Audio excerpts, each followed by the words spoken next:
আজ ইচ্ছা হলো যে একটু কুল মাখা করে খাবো। তো গিয়ে যেই না দেখলাম কুলগুলোকে, তখন দেখছি সেই সবুজ সবুজ কাঁচা কুলগুলো আর আগের মতন নেই, সে পাকা কুল হয়ে গেছে, লাল লাল হয়ে গেছে।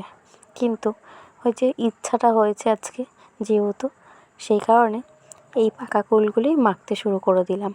তো বেশ কয়েকটা কাঁচা লঙ্কা থেঁতো করে নিচ্ছি। আমি তো ঝাল প্রচণ্ড খাই, তো অনেকগুলিই নিয়েছি। আর কুলগুলোকে থেঁতো করে নিয়ে নুন দিয়ে মেখে নেব।